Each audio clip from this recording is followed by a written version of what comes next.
तो है जितने एम टेक बी टेक लड़कियां सारे मजबूर हैं, सारे घर में फिरते हैं। अगर नौकरी मिलती है तो चपरासियों को मिलती है। एमटेक और बीटेक लड़कों को हरियाणा में चपरासी की नौकरी। चपरासी की नौकरी, स्वीपर की नौकरी बल्कि और बोलो। अच्छा, अभी अभी एक फार्म निकला हुआ है। कुछ भी लगा लो आप, स्वीपर की नौकरी के लिए अप्लाई करते हैं। हाँ। और उनको जो है ना नौकरी कोई मिलती ही नहीं।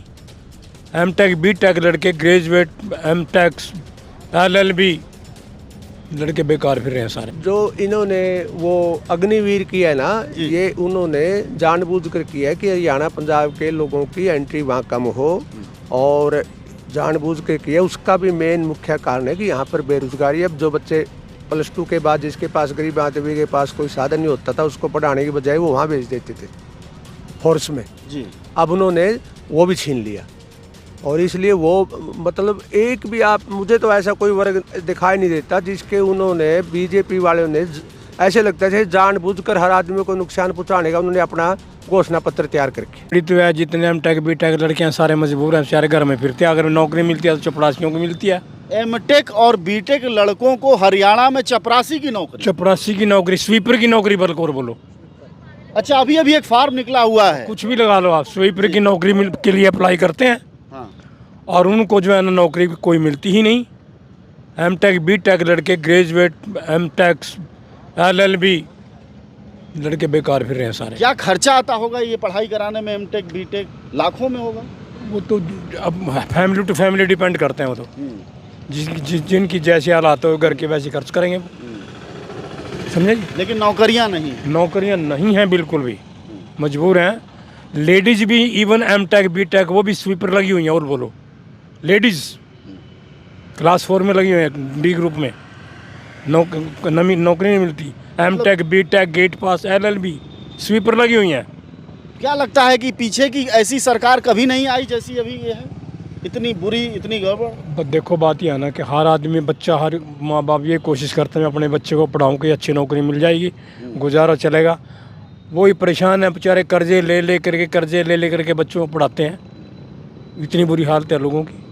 चलिए, और एक चाचा बैठे थे, वो कह रहे थे, ये देखिए, ये लोग कह रहे हैं बीजेपी की सरकार में स्थिति बहुत बुरी हुई है। बुरी तो हुई है, बुरी हुई है। ये तो बुरी है। हाँ। किसान भी दुखी है। अच्छा। मजदूर भी दुखी है। हमको, हमारे बच्चे यहाँ पर नौकरी नहीं मिली। हाँ। हमको अपनी ज़मीनें रहन कर करके हमने बच्चे बाहर भेजे। रहन मतलब बेच कर। और बेच के किसी के पास रख कर, पैसे लेकर, गहना रख के, और यहाँ सर्विस नहीं मिली। बंधक रख। हाँ। तो लड़कों की MMA करी हुई थी। हाँ। तो फिर आपने विदेश भेजा? फिर भी विदेश भेजा। यहाँ भारत में नौकरी नहीं थी, हरियाणा में नौकरी। यहाँ बेरोजगारी बहुत है सर। तो यहाँ तो सेना की नौकरियाँ बहुत सारी हैं, क्या वहाँ नहीं मिल रही? उसमें जो इन्होंने वो अग्निवीर किया है ना, ये उन्होंने जानबूझकर किया है कि हरियाणा पंजाब के लोगों की एंट्री वहाँ कम हो, और जानबूझ कर किया। उसका भी मेन मुख्य कारण है कि यहाँ पर बेरोजगारी। अब जो बच्चे +2 के बाद, जिसके पास गरीब आदमी के पास कोई साधन नहीं होता था, उसको पढ़ाने की बजाय वो वहाँ भेज देते थे फोर्स में जी।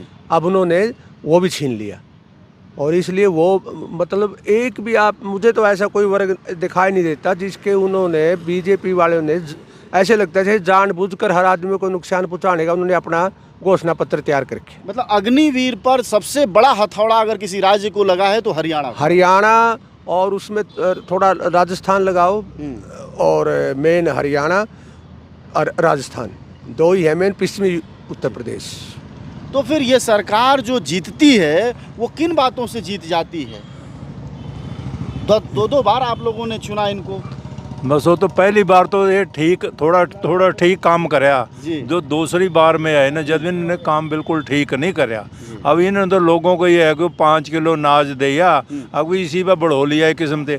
इसी 5 किलो नाज का लोग तो वैसे ही खेती आ रहे हैं, वो तो 5 किलो के 5 किलो तो क्या होता है? 5 किलो तो क्या, उसके सारे परिवार की जरूरतें पूरी हो जाए। 5 किलो तो कुछ भी नहीं होता। बस ये न तो ये है कि 5 किलो नाज दो, और जो वोट हमारी पक्की है। आप सब जानते हैं कि जनज्वार का खर्च आपके जनसहयोग की बदौलत चलता है। आप भी जनसहयोग में शामिल हों और आज़ाद और स्वतंत्र पत्रकारिता को बनाए रखने के हमारे इस महाअभियान में शामिल हों। हमें इंतजार रहेगा आपके सहयोग का, क्योंकि आपका सहयोग ही हमारी मजबूती का सबसे ताकतवर रास्ता है। धन्यवाद साथी।